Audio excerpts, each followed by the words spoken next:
Bom dia, a gente vai começar mais uma aula sobre direito de família. E para isso eu vou compartilhar então aqui um documento para a gente poder ir colocando as principais anotações com relação aos temas que a gente vai conversar hoje. Na última aula, a gente conversou sobre as questões de impedimentos de suspeição com relação ao casamento.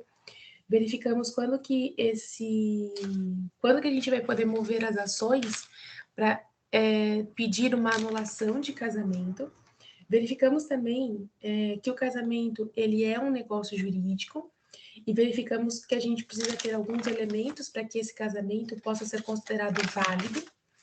E aí, a partir de hoje, a gente vai começar a verificar, então, os tipos de casamento, as espécies de casamento que a gente pode ter.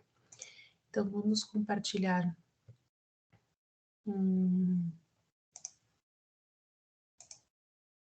arquivo para que a gente possa dar uma olhadinha, então, nessas espécies de casamento que pode vir a existir. Quando a gente fala de espécies de casamento, o que a gente precisa entender? Quais são os tipos de espécie que a gente pode ter? A legislação apresenta para a gente vários tipos de espécie. Ela informa que a gente pode ter tanto casamento que pode ocorrer tendo em vista as pessoas que estão doentes, ou até mesmo o casamento que pode ocorrer quando a gente não tenha as pessoas presentes, que são casamentos que acontecem por procuração. A gente tem realmente essa situação de casamentos que acontecem por procuração. A gente só precisa observar, quando a gente fala desses casamentos que acontecem por procuração, a validade da procuração, né? Esse é o ponto mais importante que precisa ser levado em consideração. Qual que é o tempo dessa procuração? Se essa procuração ainda é considerada válida, se essa procuração não é considerada válida. Então, são essas as observações que a gente precisa fazer. Então, vamos dar uma olhadinha aqui, vou colocar algumas observações para a gente poder entender, então, essas espécies de casamento. E aí a gente vai verificar quais são as espécies que a legislação apresenta para nós. A primeira espécie de casamento que a gente tem é o casamento, a primeira que a gente vai ter, é o casamento putativo. E o que seria esse casamento putativo? Qual seria o conceito de casamento putativo? Aquele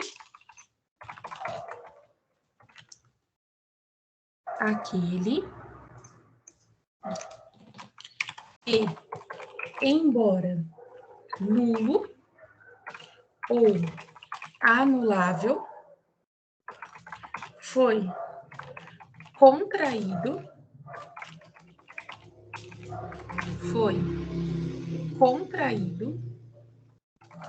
de boa fé por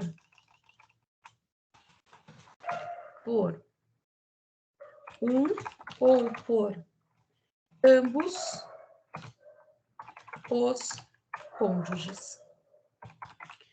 Então, no casamento putativo, o que a gente precisa levar em consideração?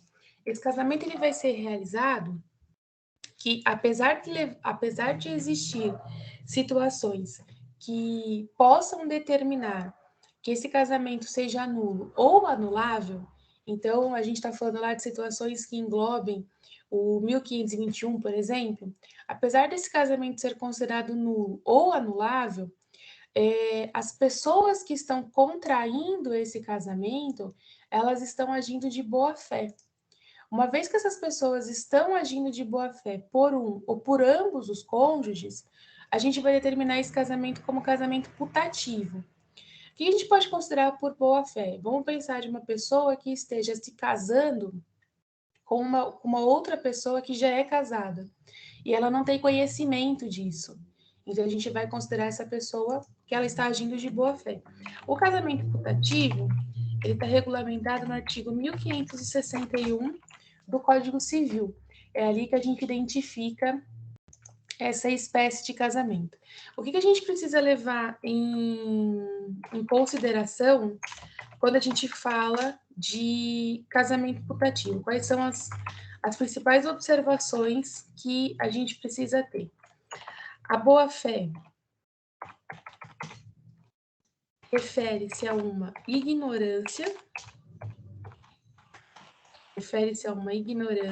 no tempo da celebração. Então, isso é um ponto importante, tá? E essa ignorância no tempo da celebração, a gente precisa entender que é uma existência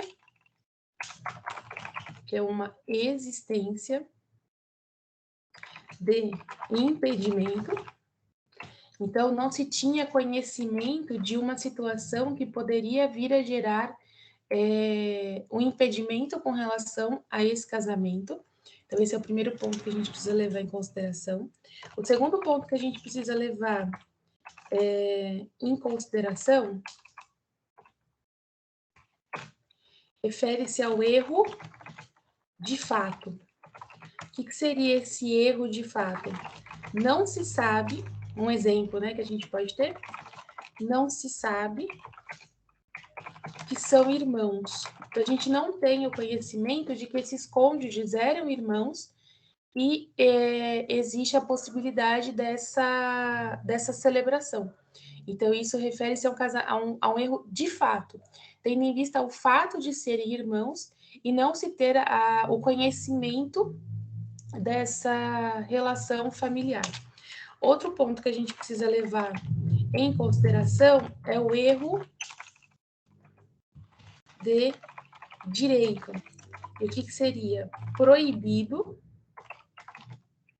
o casamento entre tios e sobrinhos. O erro de direito, ele deriva da própria legislação. Ele deriva de um ponto que a legislação informa que aquele casamento não pode ocorrer, e aí refere-se, então, a um dispositivo legal determinando isso. Outra situação que a gente também precisa considerar, a boa-fé é presumida. Então, enquanto não se prova a situação em contrário, presume-se que as pessoas que estão celebrando esse casamento, elas estão agindo de boa fé. Não existe uma possibilidade delas estarem indo contra a legislação. Então, enquanto não se provar ao contrário, a gente vai determinar, a gente vai entender realmente a existência de boa fé. Outra observação, a sentença de invalidade que declara o casamento putativo. Então, eu preciso de uma sentença informando que esse casamento é um casamento putativo. E aí, com relação a essa sentença, o ofício, ela pode ser, né? Pode ser determinado de ofício ou a requerimento das partes. Primeira coisa que a gente precisa observar, ela tem efeito ex nunc, ou seja, daqui para frente, essa sentença, então, declara esse casamento putativo. Outra coisa que a gente também precisa levar em consideração, até a anulação garante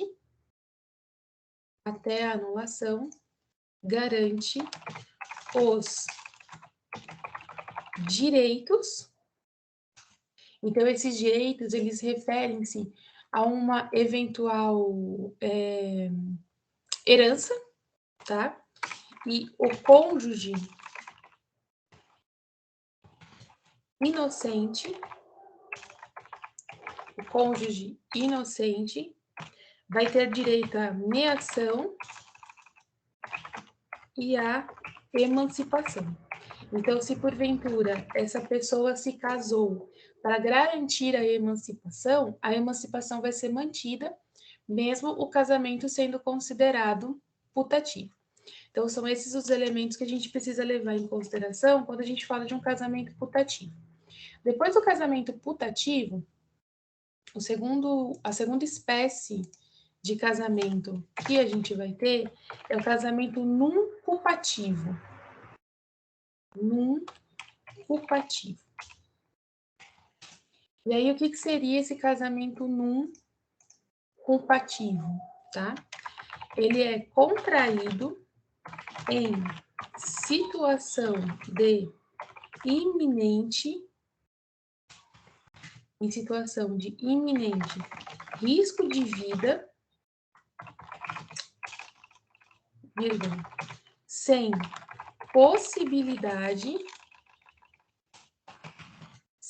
possibilidade da presença da autoridade ou de seu substituto. Quando a gente fala de um casamento nuncupativo, que a gente fala que é sem a possibilidade de presença de autoridade, é porque a gente não vai ter nesse casamento a presença do juiz de paz, que é a pessoa responsável pela realização do casamento. Então, nesse caso, eu não tendo a presença do juiz de paz, se a gente for analisar a legislação de forma literal, até onde a gente viu, a autoridade, se ela não está presente, esse casamento não pode ser considerado válido. Então, sem a presença do juiz de paz, a gente não tem uma validade do casamento. No caso do casamento nuncupativo, a gente pode realizar esse casamento sem a possibilidade da presença do juiz de paz. Por quê? Porque a gente vai levar em consideração a enfermidade de um dos cônjuges.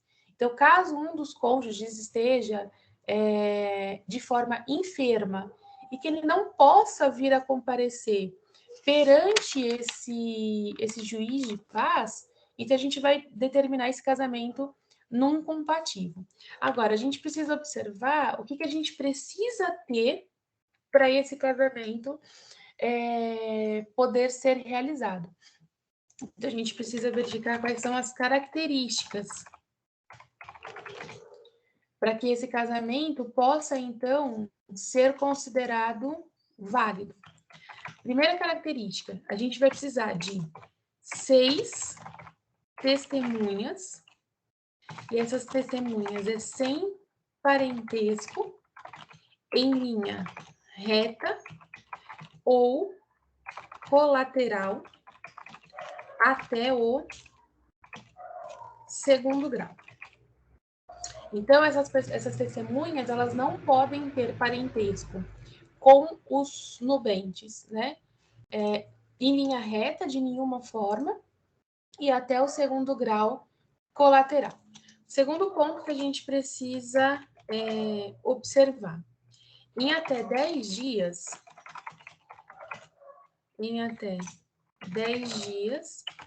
deve ser apresentado os documentos perante a autoridade judicial.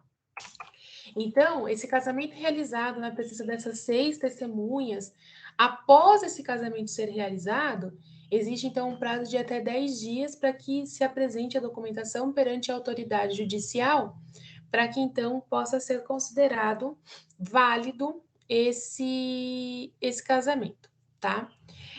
Outra coisa que a gente precisa observar também é com relação à situação do nubente, né? Essas 6 testemunhas, eu vou colocar uma observação aqui, elas são convocadas pelo enfermo, tá? Então, o enfermo faz a convocação dessas testemunhas, e aí ele também precisa fazer a documentação de que essas testemunhas foram convocadas, tá? Outro ponto. O enfermo tinha risco de vida, mas em seu juízo. Ou seja, esse enfermo, ele não pode ter nenhum tipo de doença psíquica. A gente não pode estar falando, a gente não pode ter uma demência, a gente não pode ter um mal de Alzheimer ou algo do tipo. Esse enfermo não pode ter nenhum elemento que prejudique as suas condições psicológicas de poder aceitar esse casamento. Outra coisa que a gente também vai precisar observar, em sua presença, os contraentes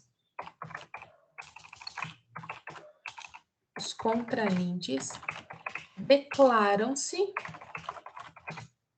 livres para receber-se por marido e esposa. Então, vai ser necessário informar, mesmo sendo um casamento não compatível, vai ser necessário informar que os contraentes estão fazendo aquilo ali de livre e espontânea vontade. Vai ser também necessário dizer que eles não estão sendo obrigados a celebrar esse casamento, que eles aceitam a realização desse casamento e que eles estão livres e desimpedidos para poder celebrar esse casamento. Ou seja, não existe nenhuma possibilidade de impedimento ou suspeição com relação a esse casamento. E aí a gente também vai precisar levar em consideração a figura da autoridade, né? Então, a autoridade, o que essa autoridade vai precisar considerar? Ela precisa, então, verificar caso de impedimento e suspensão. Então, quando essa documentação chega para essa autoridade, chega lá para o cartório para poder ser feito o registro, essas observações precisam ser analisadas. A idoneidade de quem estava, então, sendo testemunha, se realmente existia a situação de uma enfermidade. E também precisa ser feito o registro. Esse casamento, ele vai ter também uma certidão de casamento, tá? E aí, um último ponto que a gente precisa considerar refere-se à cura, caso esse enfermo ele venha a se curar. Então, se o enfermo recuperar, pode ele validar. A gente precisa observar, né? Vamos trabalhar aqui com um exemplo. Se a gente tiver algum tipo de situação aonde esse enfermo tivesse doente, vamos pensar agora, né? A gente está passando por essa situação da pandemia, então essas pessoas que estão internadas, que elas têm total condições de expressar a sua vontade, que elas têm total condição de demonstrar que elas têm sim a intenção de realizar esse casamento, mas porventura elas estão ali internadas e não têm condições alguma de sair de lá, tá? E a gente também precisa observar que é uma enfermidade que ela pode vir a levar à morte, não é uma situação que dá para se observar que dali 2, 3 dias essa pessoa vai estar de alta.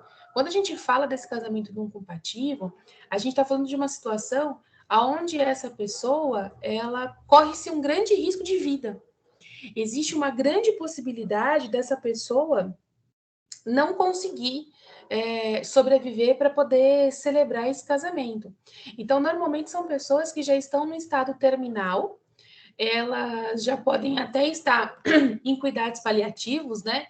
Vamos pensar num câncer muito avançado, numa doença muito avançada. Elas já podem até estar em cuidados paliativos, mas elas têm total domínio sobre a sua vontade, elas têm total domínio mental. Esse é o ponto-chave desse casamento não compatível. E elas têm essa intenção de que esse casamento seja realizado, elas pretendem que esse casamento seja realizado. Então, nessa situação, a gente precisa, então, dessas 6 testemunhas. Normalmente, essas 6 testemunhas são pessoas do próprio hospital. Então, normalmente é a equipe médica, ou se essa pessoa estiver em casa, também no estado terminal, não tem que levar em consideração quem serão essas seis testemunhas. Esse é o ponto mais importante. E se porventura posteriormente ocorra uma cura, o próprio enfermo pode levar essa documentação comprovando que esse casamento foi realizado de uma forma não compatível, tá? Então, é importante aí a assinatura das 6 testemunhas, toda a documentação comprovando que esse casamento cumpriu os requisitos determinados pela legislação. Outra espécie de casamento que a gente vai ter, então, outra espécie de casamento é o casamento por procuração.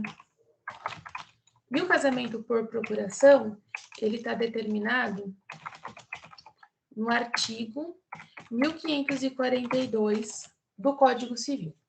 Então, o casamento por procuração é aquele casamento realizado realmente através de uma procuração.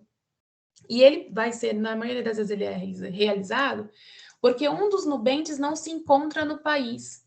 Às vezes, um dos nubentes está já morando no exterior, um dos exemplos, né? Às vezes, esse nubente ele já está morando no exterior e ele tem a intenção de que esse casamento seja realizado. E aí, por esse motivo, esse casamento, então, ele vai ser realizado por procuração. Se a gente der uma olhadinha no Código Civil, no artigo 1542, eu vou colocar ele aqui no nosso material de apoio, ele fala, então, que o casamento pode ser realizado por meio de procuração, tá? Então, 1542 está aqui. E aí é importante a gente observar quais são as informações que o 1542 traz e o que ele exige que esse casamento tenha, tá? Então, o 1542, ele vai trabalhar com as seguintes necessidades. Vamos lá.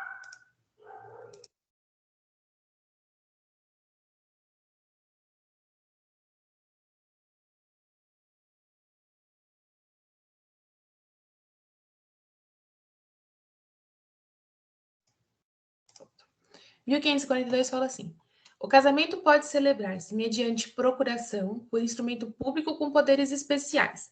Então, a primeira coisa que a gente precisa levar em consideração, essa procuração, ela tem que ter poderes para a realização do casamento. Então, é uma procuração específica para a celebração do casamento, tá? Primeiro ponto.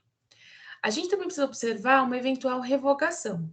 Então, a revogação do mandato não necessita chegar ao conhecimento do mandatário, mas celebrado o casamento sem que o mandatário ou outro contraente tivessem ciência da revogação, responderá ao mandante por perdas e danos. Caso essa procuração tenha sido feita para que esse casamento seja celebrado e, porventura, essa procuração tenha sido revogada, tá? Então, se ocorrer a revogação dessa procuração, a revogação não precisa ter chegado ao conhecimento do mandatário, tá? Não precisa ter sido informado, quem tem a procuração pode, às vezes, ainda não ter recebido a informação de que essa procuração foi revogada. E caso esse casamento tenha sido revogado, tenha sido celebrado, mesmo com a revogação da procuração, a gente vai, então, responder por perdas e danos, tá? O nubente que não tiver iminente risco de vida poderá fazer-se representar-se no casamento no culpativo. Aqui a gente vai determinar lá no artigo lá de cima. Então, assim, caso o nubente esteja doente, a gente não vai falar de um casamento por procuração. A gente vai falar de um casamento não compatível. Então, caso um dos nubentes esteja enfermo, casamento não compatível. A eficácia dessa procuração não pode ultrapassar 90 dias, tá? E só pode ser revogada essa procuração por instrumento público. Então, somente um instrumento público pode vir a revogar essa procuração. Então, o casamento por procuração precisa levar em consideração isso. A procuração tem que ter poderes especiais, pode ocorrer eventual ação de indenização por perdas e danos. Se existir a situação de iminente risco de vida, a gente vai estar falando de um casamento não compatível e não um casamento por procuração. A procuração não pode ultrapassar o prazo de 90 dias e para poder revogar essa procuração, precisa ser feito um outro instrumento público revogando essa procuração. Então, eu vou colocar aqui algumas observações, então, nesse sentido. Primeira observação que a gente precisa, então, ter é que esse casamento só pode ocorrer por instrumento público. Primeira coisa que a gente precisa observar.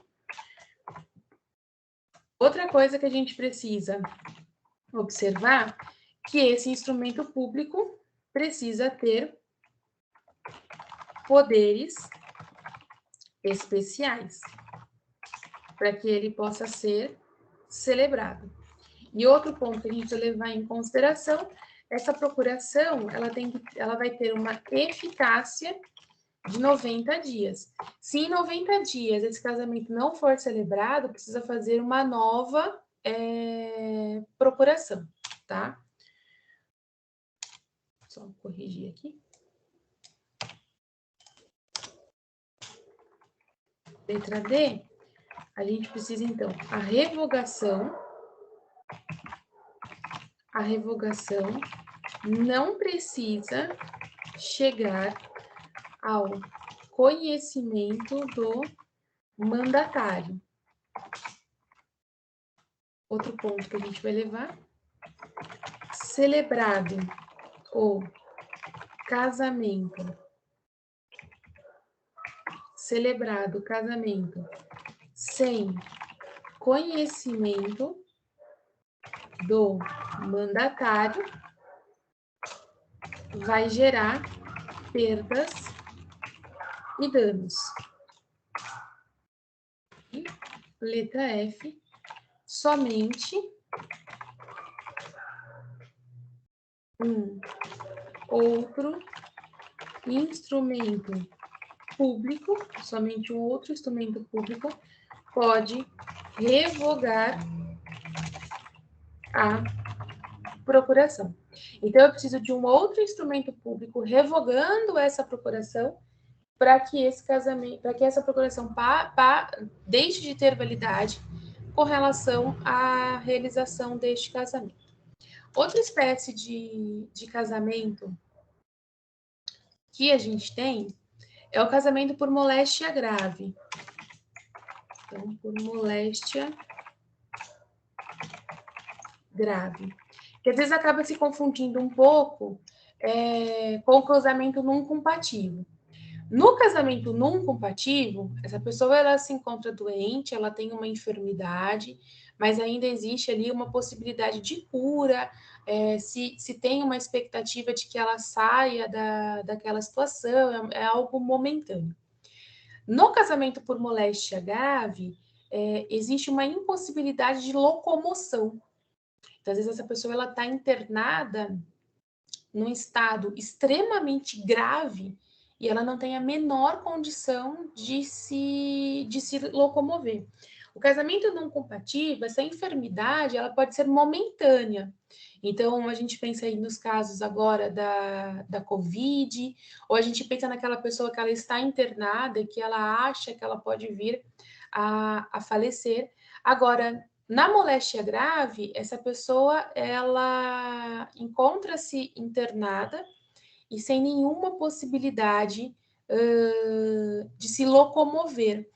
E aí sim a gente vai pensar muito mais seriamente nas pessoas que já estão em estado terminal, muito mais do que no não compatível, porque no não compatível essa pessoa pode estar no estado ali de cuidados paliativos, pode existir uma não possibilidade ainda de cura, mas ainda existe uma esperança de que isso aconteça. Na moléstia grave, a gente já não tem mais essa esperança, já foi determinado que essa pessoa tem ali poucos dias, e essa pessoa não consegue sair do hospital. Essa pessoa ela não tem possibilidade de locomoção, tá? Então, a gente pode pensar nas pessoas que estão fazendo hemodiálise, e essa hemodiálise ela é constante, não existe essa possibilidade. Nas pessoas que estão num câncer terminal, e ela também não pode, ela não tem condições de se locomover. Então, no caso da moléstia grave, estando um dos nubentes impedido de se locomover por moléstia grave. Então, é essa pessoa que ela está internada, e ela está internada de uma forma que ela não possa ser retirada do hospital. Então, a gente já teve casos que até passou na mídia, né, da pessoa chegar vestida de noiva no hospital, porque o outro nubente está internado numa impossibilidade de se retirar de lá. E aí, quais são as características, né? Quais são as obrigatoriedades, vamos colocar assim? Então, obrigatoriedades para que esse casamento possa ser considerado válido. Vai precisar de 2 testemunhas, e aqui a legislação não diz se essas testemunhas têm uma situação de grau de parentesco ou não, tá? Outro ponto, juiz de paz vai até a pessoa. Então, aqui a gente vai ter a presença da autoridade, tá? Então, vou colocar aqui, ó, autoridade. Aqui a gente tem a presença da autoridade na realização desse casamento. No não compatível, a gente não tem a presença da autoridade, tá? Aqui a gente tem a presença da autoridade para poder, então, celebrar esse casamento, tá? É esse ponto que diferencia também do não compatível. A legislação dá uma alternativa caso essa autoridade não possa comparecer. Então, a falta da autoridade,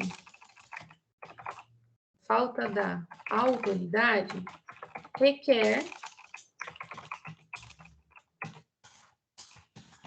registro. Caso a gente pense que essa autoridade ela não pode comparecer, tendo em vista que a doença que a pessoa tenha é uma doença contagiosa ou algo do tipo, a gente então pode levar em consideração que essa pessoa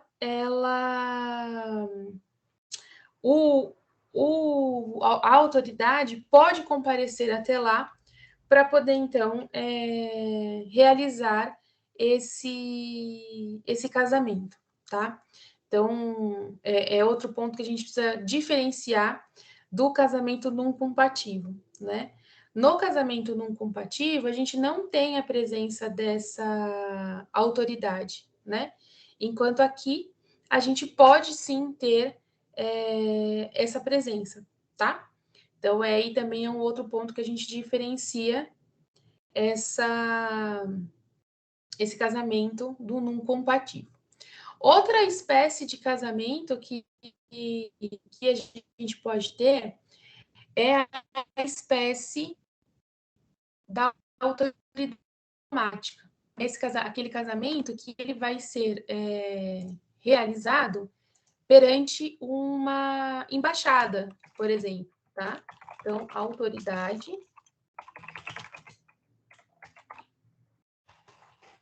diplomática. E aí, o que seria esse casamento por autoridade diplomática? Constituído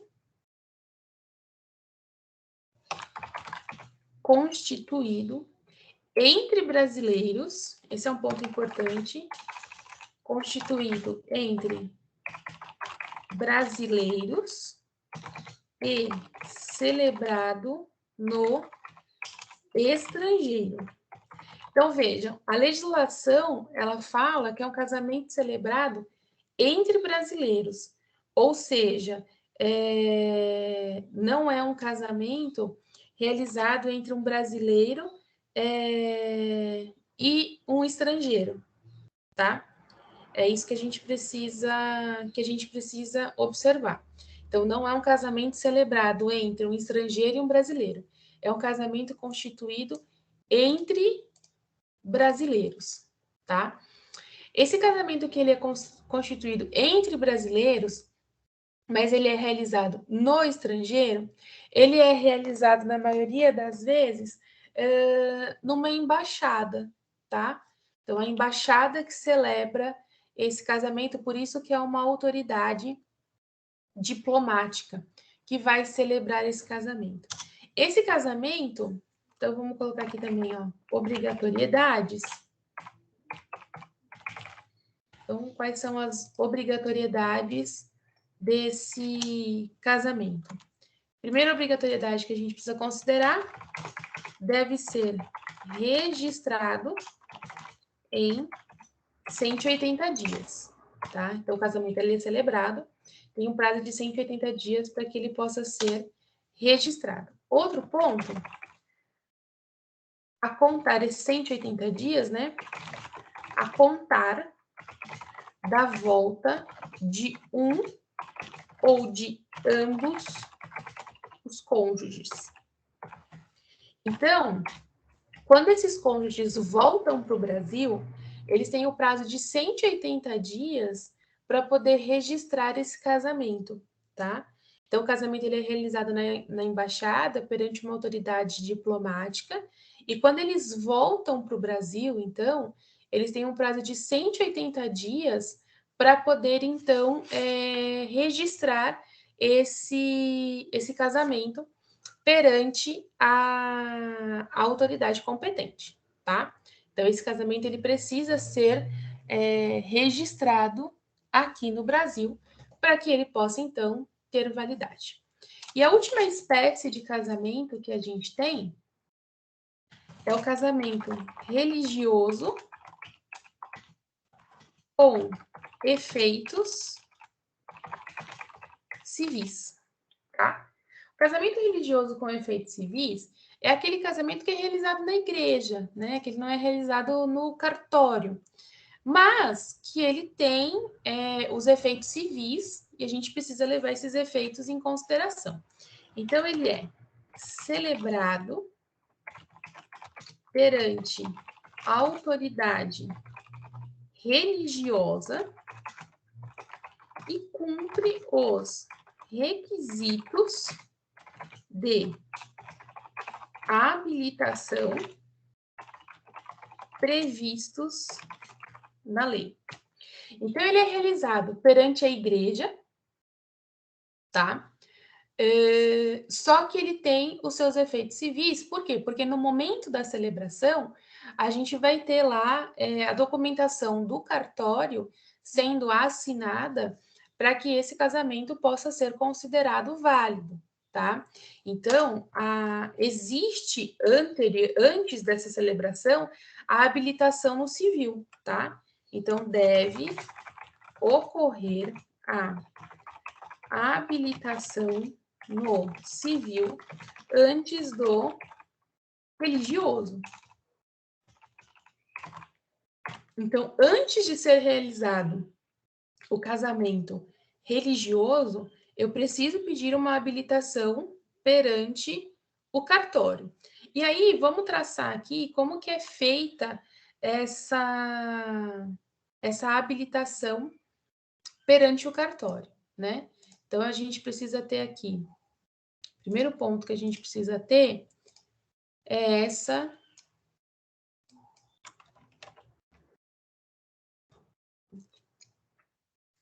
Então, o primeiro ponto que a gente vai considerar é uma habilitação no civil.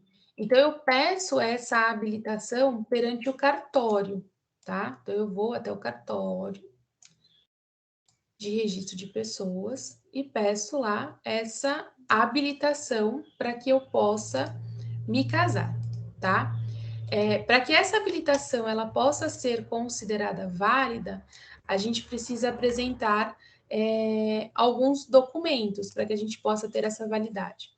Então, aqui no Código Civil, a gente consegue identificar quais são os documentos necessários para que a gente possa falar da celebração desse casamento. Então, a gente vai precisar apresentar RG e CPF das pessoas que vão se casar.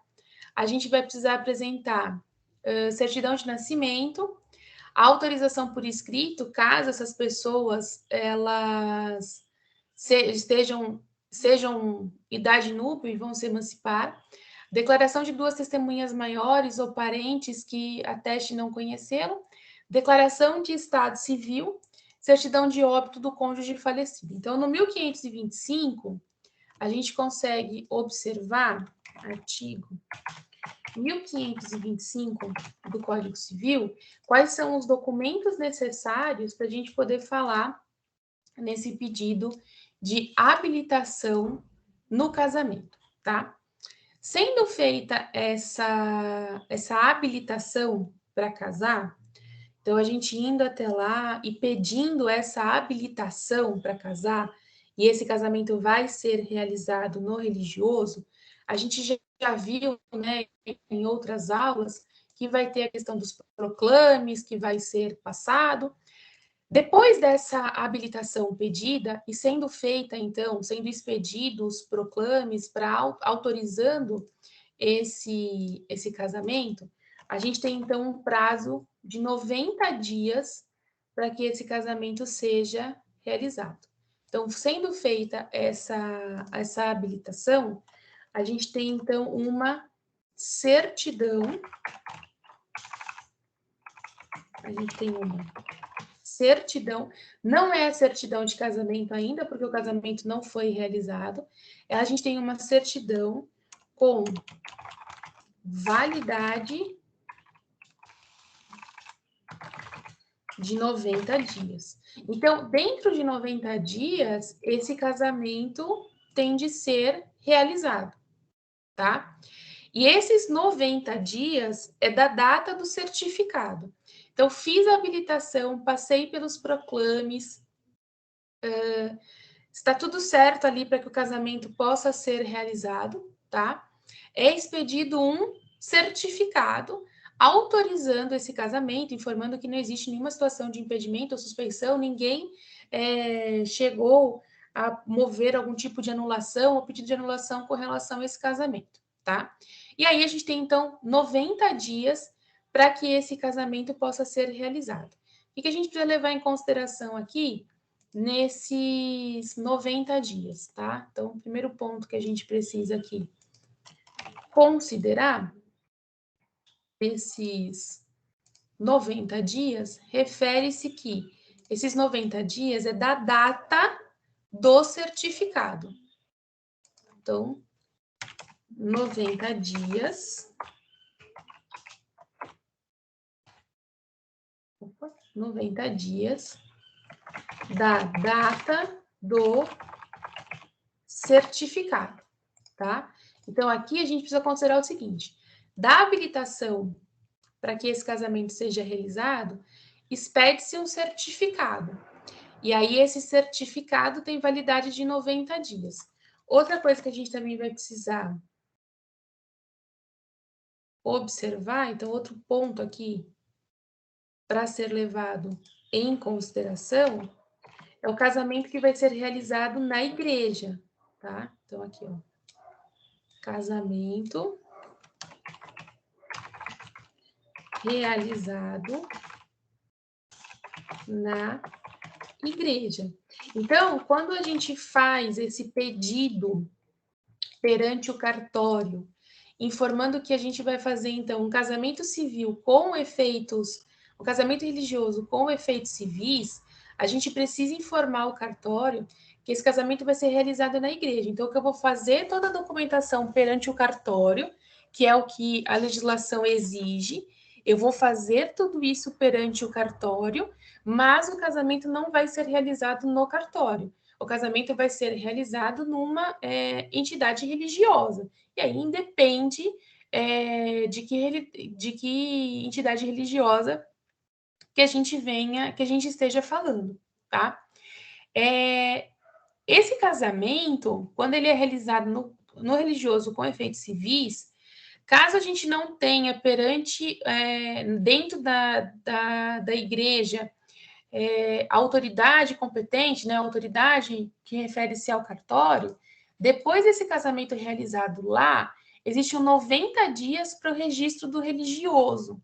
Então, a gente tem esses 90 dias para que esse casamento seja realizado, e após esse casamento realizado na igreja, então vamos colocar aqui um outro ponto, após esse casamento realizado perante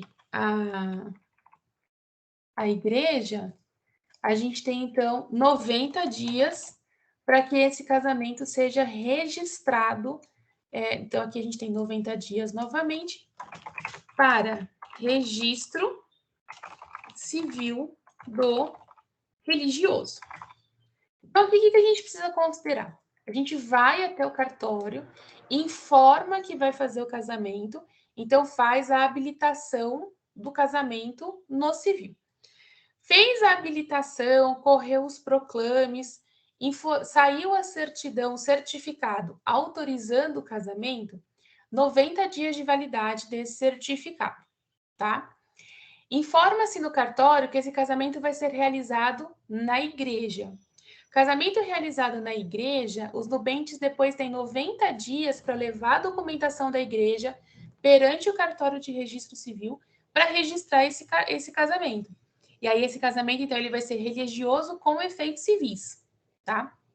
Então, essas observações que a gente precisa levar em consideração. Esse trâmite que a gente precisa observar. Então, eu faço uma habilitação perante o cartório, vai ser expedido um certificado, porque vai ter sido feitos, vai ter corrido os proclames, vai ser feita a verificação se existe alguma possibilidade de impedimento ou suspeição desse casamento, vai ser feito lá o edital, ficando público a realização que esse casamento vai ser realizado. Depois disso, sai-se então uma certidão de 90 dias, tá? Dentro desses 90 dias, precisa ser realizado esse casamento na igreja. Realizado o casamento na igreja, os nubentes, então, agora já casados, têm 90 dias para poder celebrar, para poder registrar. A gente tem 2 prazos de 90 dias. 90 dias de validade da certidão para que esse casamento seja realizado e depois 90 dias para que esse casamento seja registrado. São 2 coisas diferentes, tá? Algumas observações aqui que são importantes, né? Refere-se a prazo, ponto chave aí, né? Então, aqui algumas observações que são importantes nesse casamento. É um prazo decadencial. Então, esse prazo de 90 dias ele é um prazo decadencial. Se em 90 dias esse casamento não for celebrado, perde-se o direito, tem que fazer todo o trâmite de novo, tá? Então, ele é um prazo decadencial. Com a perda do prazo, então vamos colocar aqui entre parênteses, 90 dias, é necessária nova habilitação. A gente vai precisar pedir uma nova habilitação, tá? Então, essa questão do prazo decadencial, ele é muito importante, tá? Esse registro aqui, de 90 dias, tá? O que a gente precisa observar nesse registro de 90 dias, tá? Vamos puxar esse registro aqui, ó, de 90 dias, um pouco mais para cá. Então, o que a gente precisa observar nesse registro aqui de 90 dias, tá? O casamento, ele é celebrado no aspecto religioso.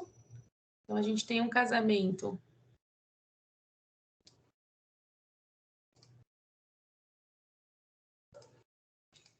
então, um casamento no religioso.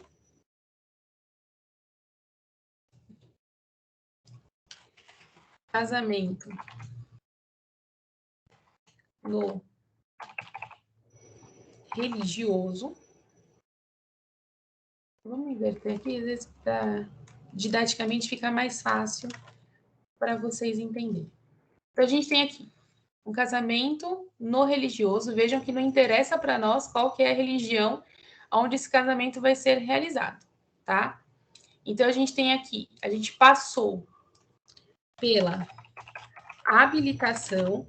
Essa habilitação ela é realizada perante o cartório. Então, a gente tem lá o processo de habilitação, tá? Perante o cartório. Então, a habilitação no cartório, tá? Feita essa habilitação no cartório, a gente vai ter, então, 90 dias para que esse casamento seja realizado. Então, a gente tem aqui a habilitação. Essa habilitação ela é feita no cartório. Então, no momento que você faz essa habilitação no cartório, você informa que esse casamento vai ser realizado na igreja, tá? Essa habilitação, ela tem, então, validade de 90 dias. Então, dentro de 90 dias, esse casamento ele precisa ser realizado, tá? E após a realização desse casamento, 90 dias para que ele seja, então, registrado perante o cartório, tá? Então, 90 dias de validade para a realização do casamento, tá? E depois desse casamento realizado, então, depois de ter celebrado o casamento lá perante a igreja, a gente vai ter, então, novo prazo de 90 dias para registro e expedição da certidão de casamento. Então, eu vou celebrar o casamento perante a igreja. Depois desse casamento celebrado perante a igreja, eu levo ele perante o cartório para que, então, possa ser feito o registro, tá? E aí, lembrando que esse prazo trata-se de um prazo, então, decadencial, tá? Se dentro desse prazo de 90 dias esse casamento não for celebrado, perde-se, então, essas validades, tá? Então, aqui é esse ponto que a gente precisa levar em consideração nesse casamento, que ele é civil, que é religioso com efeito civil, tá?